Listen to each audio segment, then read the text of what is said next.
Good morning, good morning. Geez, happy Monday.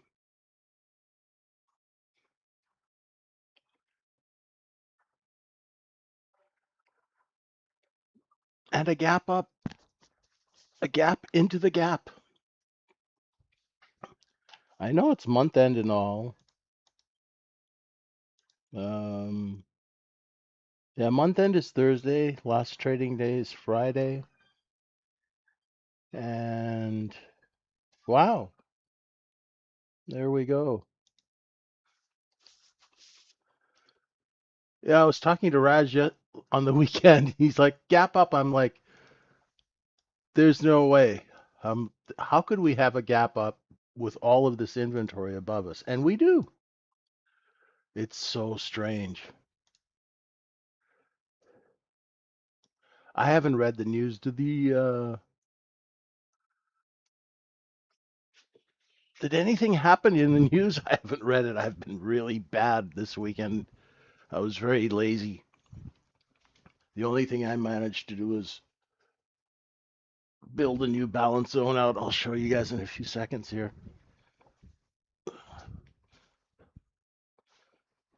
So the war's not over or anything, is it? Must be just an inventory thing. Hey Dave, how you doing? This month went so quick. We blinked and July was gone. It feels like it was just the 4th. Crazy. Hey Marcus, Moran, Ian, how are you guys doing?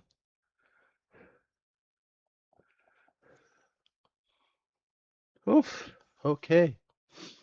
So, as we say in the beautiful province of Saskatchewan, where I grew up, oh, they paused bombing. Okay, that'll probably do it. Thanks. As we say in Saskatchewan, this is a real dog's breakfast. Trading gaps can be a bit difficult because the expectation in the trading communities is that the gaps fill. Um, and and sometimes they do. The problem is it's 3 a.m. in New York and there's not much order flow. So the sellers really aren't around. And here's the thing about the market at night.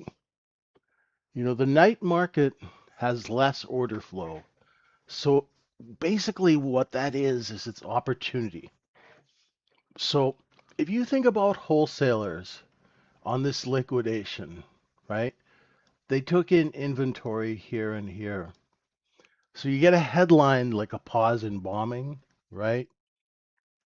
And you get a gap up, and it allows the traders, the wholesalers, the people who are forced to take in inventory on the sell off because they have to provide liquidity. So they have to buy all that. This allows them to get rid of the volume's not crazy, it's about 92,000. It allows them to get rid of a bit of inventory at night. Hey Ben, we got lots of Australians here in our room. Welcome. We got Ian and Dave and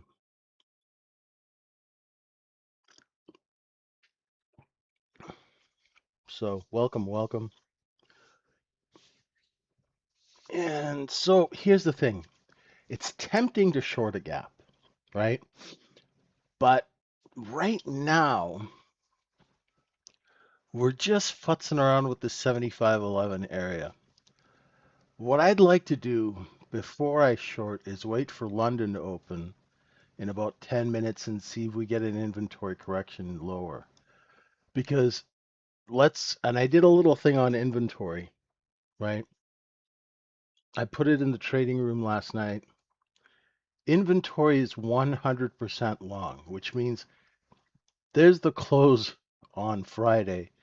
Every single trade is above the close. So the market profile people say it's 100% long, which means we should, and that's should with quotation marks, we should get an inventory correction lower, right? Right now, we're kind of not getting one. Well, not a significant one. And the target would be Friday's high, gap fill, right? Now, here's how this whole thing works, okay? If you know, say you're long 5,000 contracts, right? Just for example, from 2 days, and you're a wholesaler, and you know that this gap is created as soon as you get down to the 74.96 area, you'll stop selling. And everybody does the same thing because we're all trained to think and act the same way as wholesalers. They'll stop and then the market will bounce from there. That's why it's holding the gap at for now. As people wake up around the world, we should, and once again I'm using the word should with quotations, we should see some more selling. Now inventory is starting to correct. We had a poor high, we blew it out. We're above the gap fill, which is here from back on the 21st. The overnight point of control, which is a fancy way of saying the overnight sessions inventory is priced here between 98 and 75.02. And we're going to try and move this little purple thing up here and get rid of all our contracts. That's what you're kind of looking for short term. Let's see if we can move that point of control up, get some good distribution, and then put it on sale. So let's see what we get here, because J period did the complete opposite of what it does. Let's see if London comes in and if London can take out 75.11 and a half.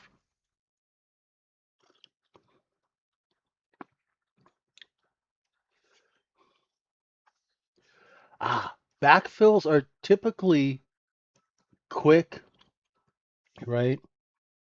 But sometimes a backfill can happen over a period of time, like a week, right? Depending on the time frame you're trading. They happen in every time frame. So let me just show you. I haven't done my balance. We are currently experiencing a backfill now. So this is the front end of the move, and this is the backfill. This is the front end of the move. We take price higher to create demand, and then we go in, fill in that demand. We go back and fill in that demand with supply. And that's how you distribute size, right? And rotations happen on every time frame. That's a good question, Ben. Let me just, sorry guys, I've been a little lazy this morning.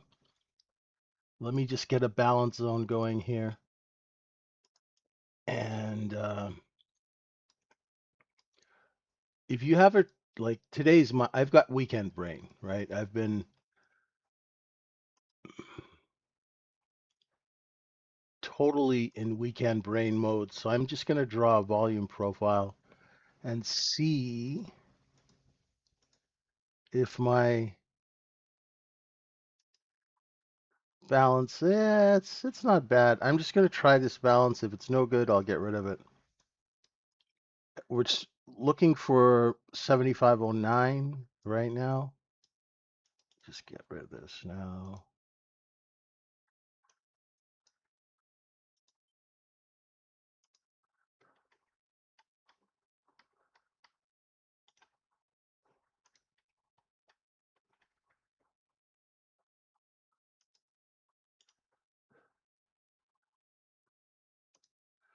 So when I look for this balance, what I'm looking for is this position here on the candle chart. And I'm just looking for a low and a high and a low. And when we look below that low, we go right back to that high. So just gonna give this a shot and see how it works. And then it's just a cost basis. That's all it is, right?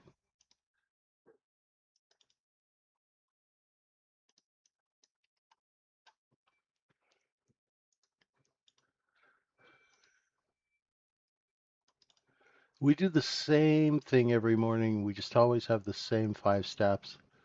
We come in and find out where the inventory is, draw a balance zone, put the VWAP on it, and let's see where we can get some decent trades going.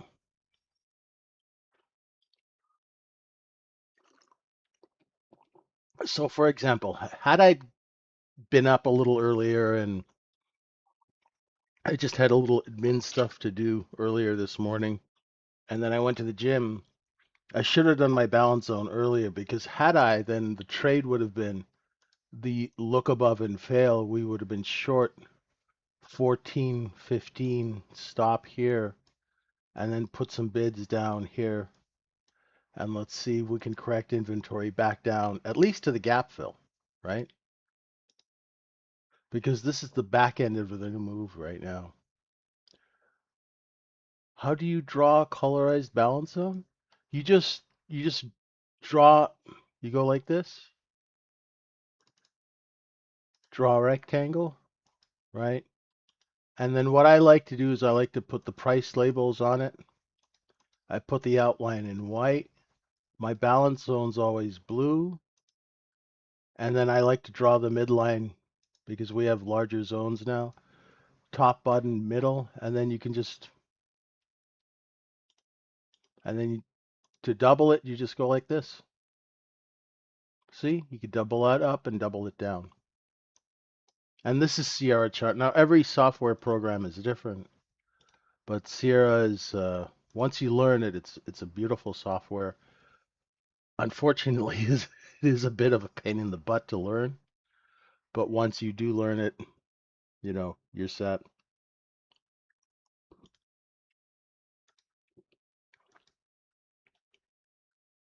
Oh, determining. Oh, that's even simpler. All you do here, I'll show you. Let me grab a clean chart. Stay with me. So, balance is really simple. It's just cost basis, where everything's priced.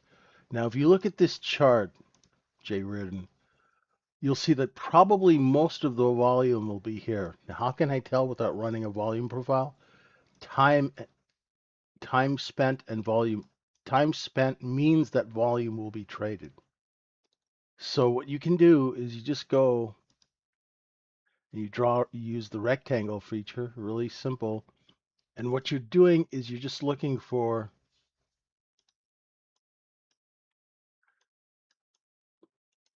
like here.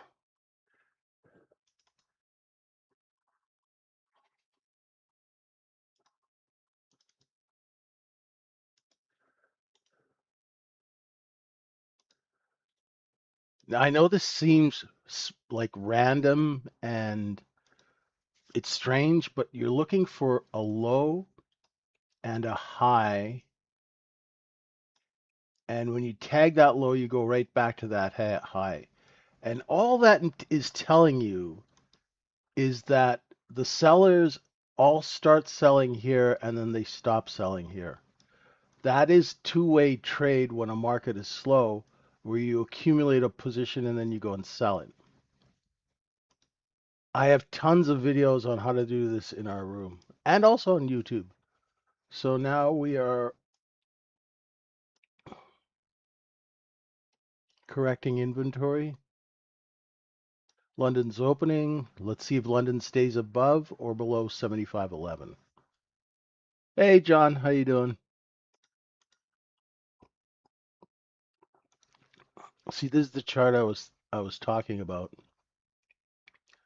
So this balance stuff works on every time frame. Here's our balance. I was using that low and that high. And then we came back into the balance here. And now we've gapped above it back into the distribution zone. 75.11 is one of my numbers from way, way back. 75.11, 73.91, 76.31, and those numbers, those are all derived from way back here in 2020. That's my original balance zone, 27.50 to 28.10.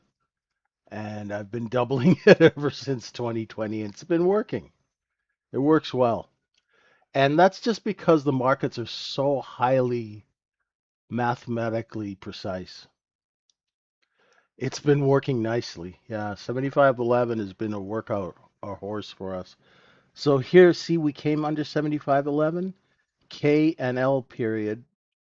Now, if you're wondering why we have letters, it's because market profile is just a fancy half-hour chart, right? This chart and this chart are the same thing. Where is it? Where's my half hour? So that chart and that chart, see, this is a half-hour candle, right? And it tells us we did a kind of a look below and fail of 7,500.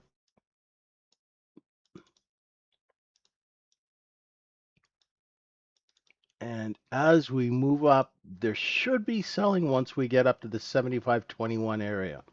Okay.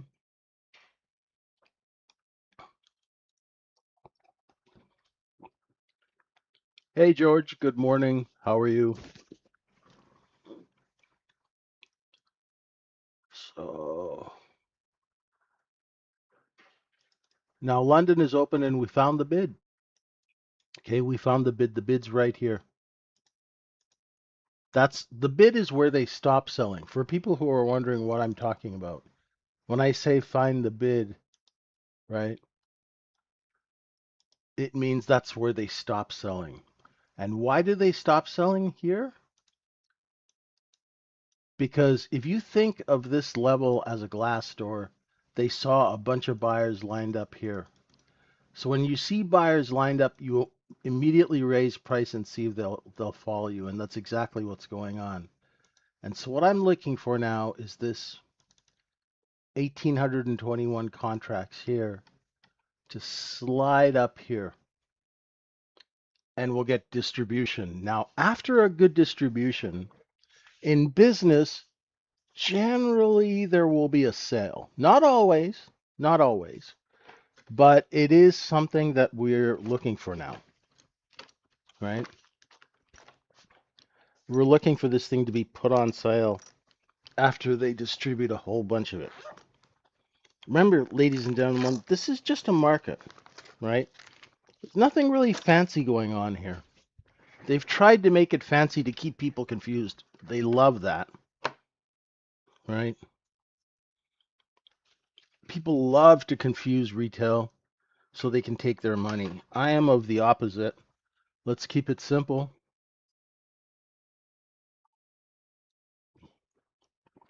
I haven't even run a trade yet. I'm going to sit and watch and see what happens.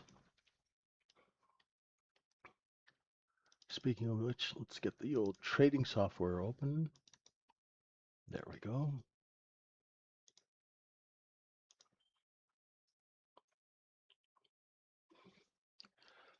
The midnight open is respected a lot of time. No, I have not. That's an interesting thing I should, you mean midnight New York time? Lone Wolf? That's cool. Oh, okay. I would not be surprised if that's true. Ah, cool.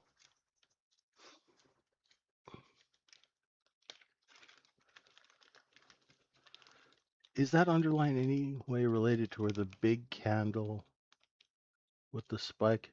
Huh. Actually, John, it might be. Let me see. It's pretty close. So that big candle with the spike with the big wick is 75.11. It's in the same neighborhood. And actually, what you're saying, John, makes sense because if you think about it, anybody who's trapped short here, right, who got trapped short there, they'll be bid to cover here, right? So that's good observation.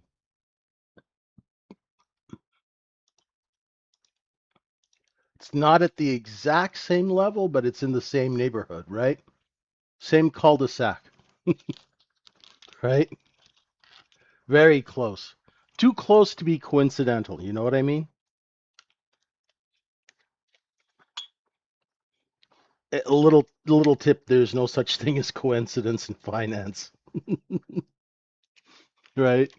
So there's a bid there. There's definitely a bid.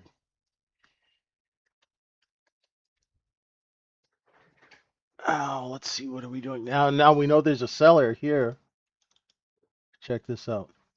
See, the candles here have the same top. So I'm just getting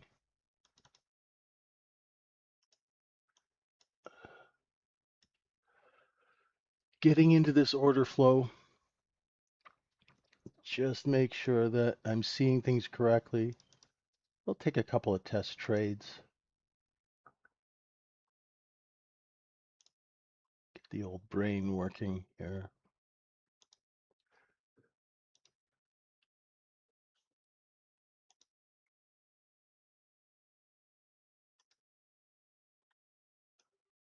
Now, one thing I've noticed between zones, if it kind of like here you had a nice little short, and here, let's see if that bid moves up from where it was here. Let's see if it moves up here and stays here.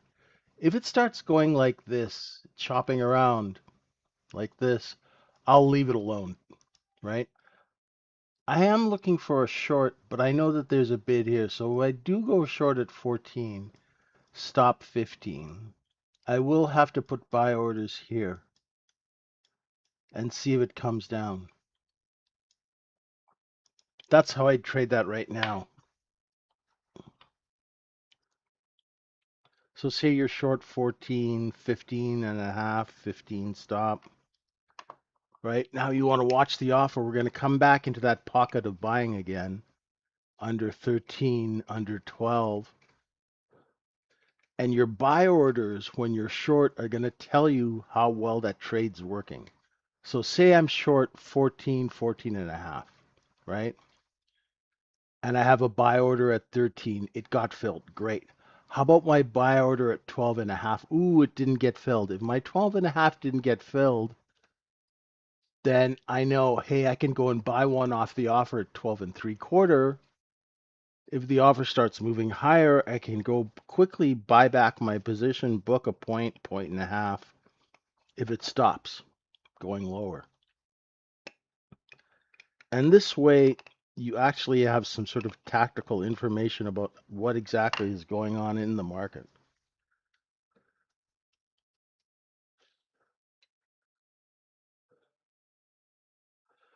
So once again, if you were, say you were short 14,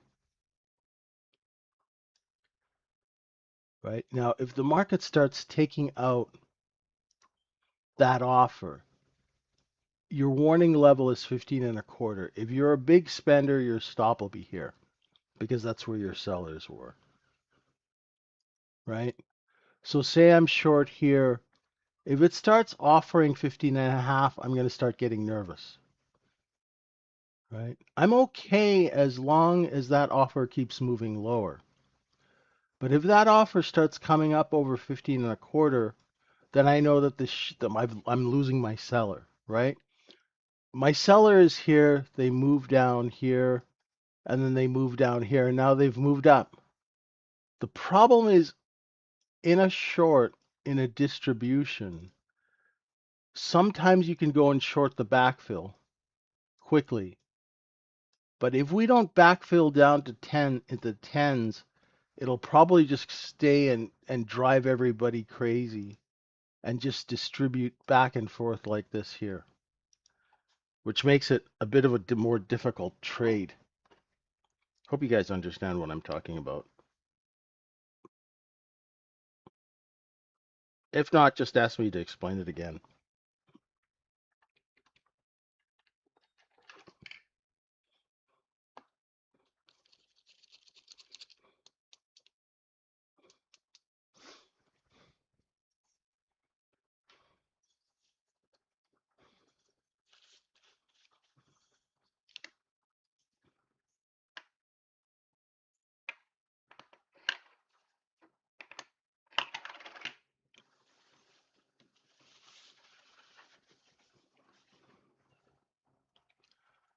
Just looking for distribution now, right? We've got lots of shorts trapped underneath, right? We'll have shorts trapped underneath yesterday, Friday's high, then down here at 75.11 because that's where the bid was. And now we're just, I like to say the algos are set to annoy when they're chopping around between one zone and another. And if the candles start getting really small, then the trading becomes less and less viable for us.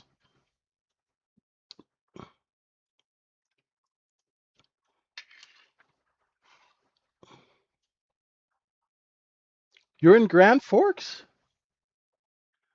No way. I used to go to Minot all the time when I was a kid. I grew up in Saskatchewan, so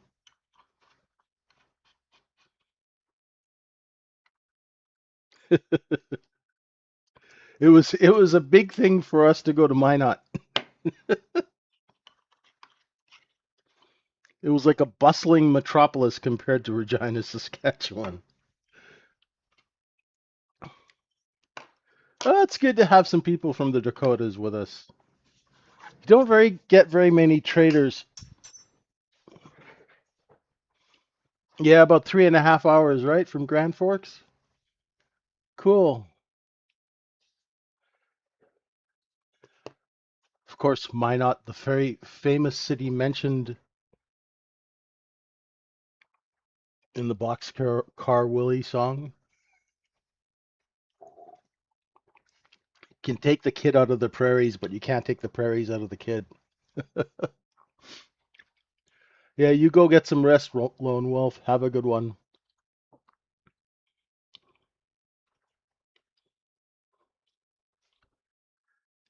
You can't trade when you're overtired. Get some rest.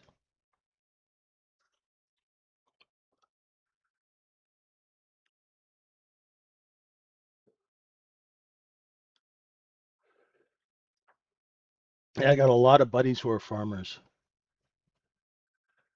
Great people. It's seriously hard work.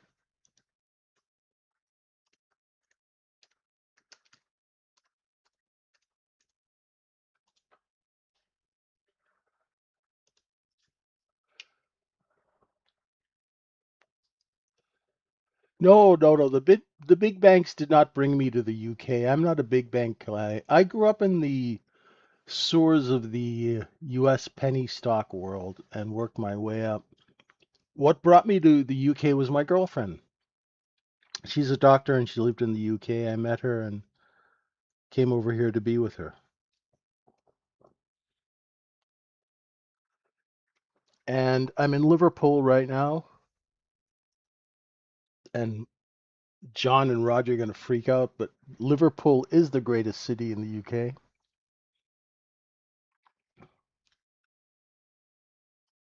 See how we lost that seller?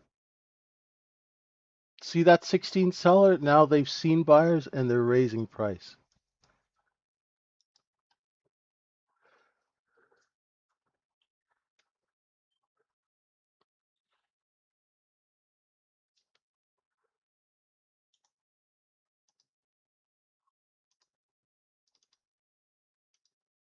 So I'm just marking off where they sold before. They'll likely sell there again.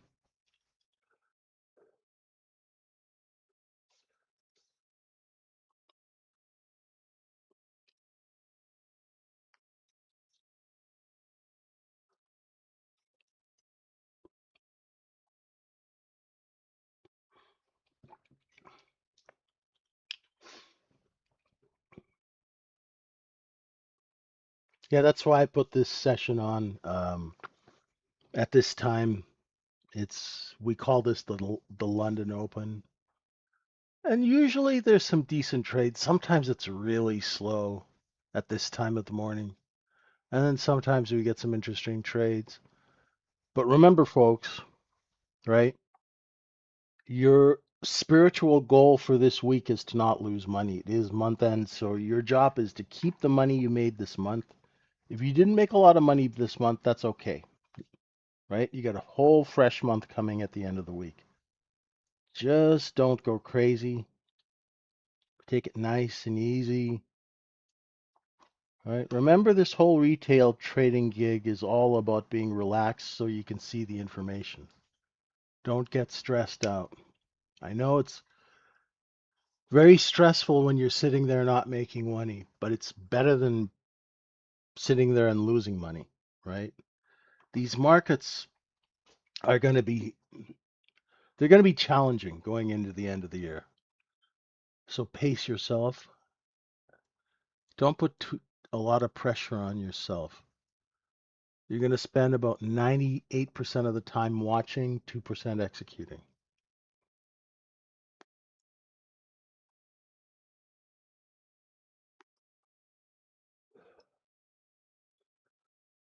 Sergio, are you in Italy?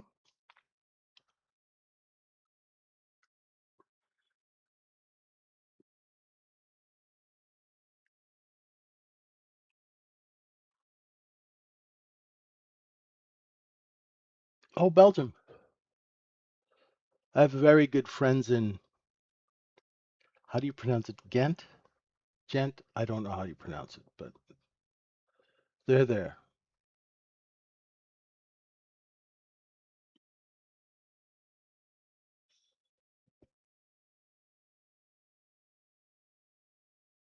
It's one country I haven't visited yet.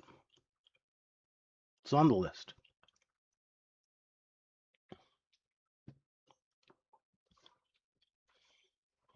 We should move this point of control up.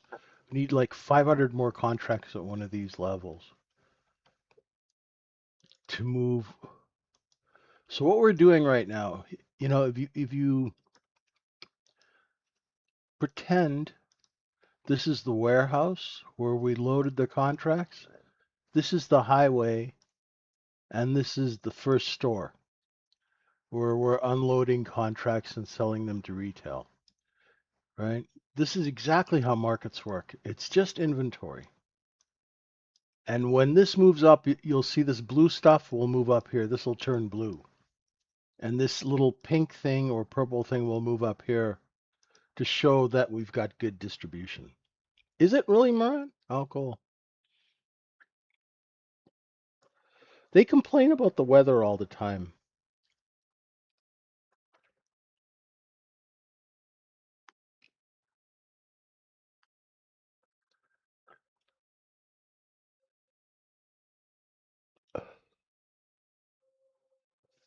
So this is distribution. This is really hard for retail to trade because it's really not meant for us to trade. So what we do in our room with the trading syndicate is we really, really try and focus on the trades like this one, where this would have been a great long had I been awake. This look below and fail, you buy this, you put your stop here, you sell a little here. If you're a larger trader and you hold, you just use the levels to piece out of it, right? And the target will be the top in a rotation.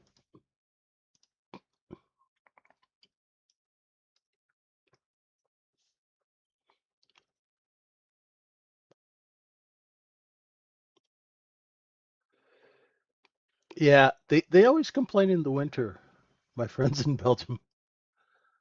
I say, you know what? Just go to Canada for 2 weeks in February. You'll never complain about the weather again. You'll just be so grateful you're not frozen. See how that seller's there? It's a little slow tonight, folks, and I apologize. I'm a little off my game. But you can see that there's a seller here because they were there before. And that's because if you made sales at that level before, you'll sell there again if you're a size seller. Now they're competing, the offer is moving lower. So look to see if they stop selling here. And if that level gets broken, the bid will be here. Because you see the bid moved up. It was here, then it moved up here, then it moved up here.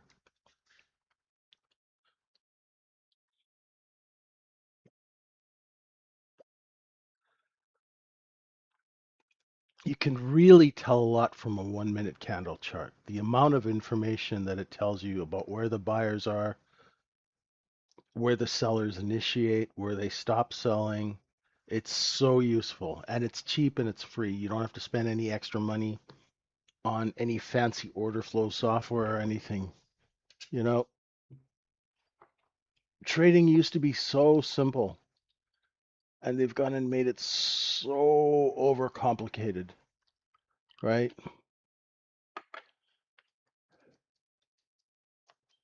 We've all gone through the same thing. When I first started retail trading, I looked at 25, 30 different things. I also realized there's no way I can hold all this information in my head. If I go back and look at, I used to do like a trade plan every night before the next morning, and it'd be like 2 or 3 pages because that's what I was taught. And I realized that in the morning, when the market opened, my trade plan went out the window. There was no way I could retain 2 or 3 pages full of information and execute, right? So I had to come up with a method that would help retail traders keep things clear. And it's just 5 steps. You just draw these balance zones out and you take trades at the edges. Now, what these balance zones are is just a cost basis thing. Here, I'll show you. For example, so the trades that we love are trades where you get a good deal, right? Where you get a good deal. And so if this is your cost basis, right? When the market goes under cost basis and comes back up, that's when we buy. We put our stop here, sell some in the middle, sell some here. Because what we do is we like to trade when markets rotate. We buy this and we can short this down, buy this up. And that's where the gold is. Trends are great, but they're a little harder to trade. This way we know we have a place to put our risk. If we buy it here and it's offered for sale here, we're gone because our inventory is mispriced. If we're short here and the market starts offering here, we're gone. So our risk is very, very tight on the way we learn how to trade, right? Then when we look at candles like this, we're like, you're not getting my money. This is a pickpocket market. This is where you go long, you get stopped out. You go short, you get stopped out. At the end of this, when the real trade happens, you're so tired and emotionally withdrawn that you can't take it. So wait for the edge. The best longs always happen. So this is the cost basis. This is 2 times discount. So we love trades when, say, it looks before low 74.82 and comes back up. We'll buy 84, put our stop at 82, sell some at 85, 86, 87, 88, and just sell it like that. That's where we're looking for the deep discount when we're going long. That's why this exists. This balance and this trading balance, just a fancy way of saying, how much did you pay for your stuff? Well, I bought it all here. So am I buying it at 2 times profit? Is it really going to go like this right now? But if the candles are really tight, if I'm looking for a short, this is telling me that the wholesalers are distributing, let them finish distributing, let them put it on sale, and then I can short. But I haven't seen a desperate seller yet. And until I do, there's no reason to short. The candles are telling us when the candles get tiny like this, that means that business is slow. Really simple stuff. Really, really simple. So you don't have to maintain a lot of stuff in your head because execution is difficult and you need, like I say, you need to have both hands free to execute, right? You have to be clear-headed to execute. So look, it looks like it might be a short now, right? It's coming back underneath 15 and a quarter. So wait for the next candle to open, right? And say if I was going to go short here and hit the 13 and a halves, 13 3/4, right? I'll go and I'll put some bids in here just at 11 and 3/4, just under that 12, right? So I'm short here. I can see that there's an aggressive seller in that candle. This candle is going to tell me if that seller is still there or if they've gone away. Check it out. Watch the top of this candle and watch this red line. See how it comes up? Let's see if somebody buys it, right? So the seller is now seeing buyers. They are raising prices a little bit. So if you're building a short position in this area, I'd use 15 as kind of like a warning. Say you're short 13 and 3/4, 14. You're selling these levels, right? And you'd start taking it back at 15. Now let's see if we can get a move down to 11, 11 and a half, right? Put some bids in, right? You see the bottom of these candles all line up?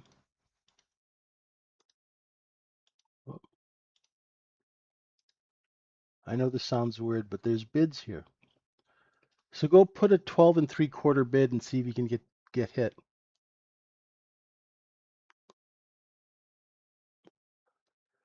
All right, so I bought one back at 12 and 3/4. I got a bid in at 12 and a half and see if I can get hit.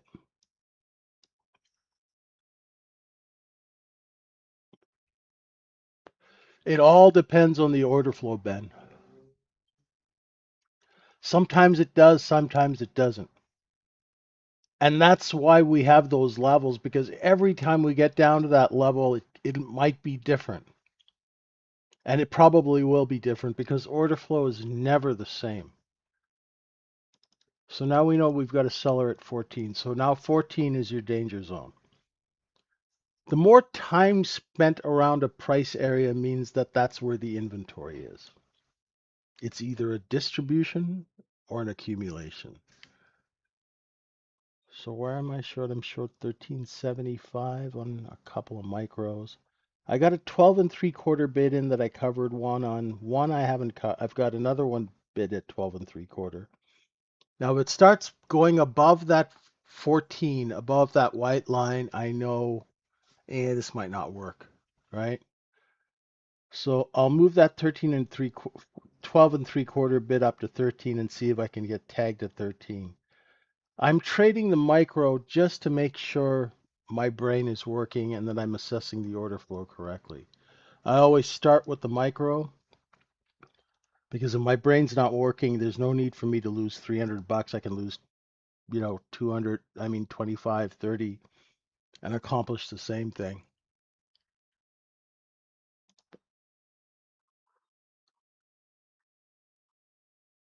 That seller's still there. See, now they're starting to go away. If the seller sees buyers, they'll raise price up to 15, right? They'll try and get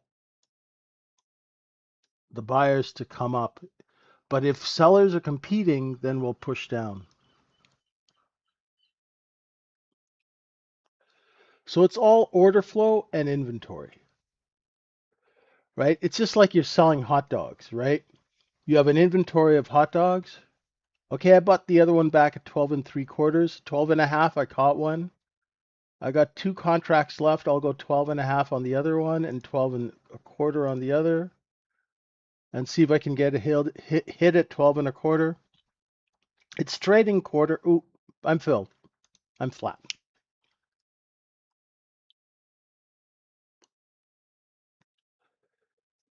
Yeah, so basically all it is they try and make this sound fancy.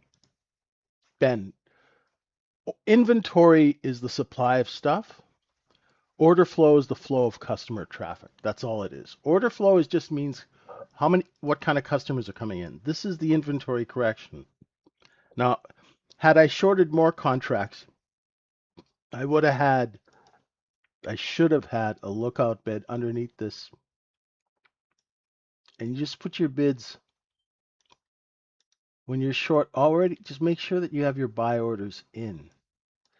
This area here is going to be the next little, as Moran says, there's a little cost basis here. You see? And the market came right back into this cost basis. Pretty cool.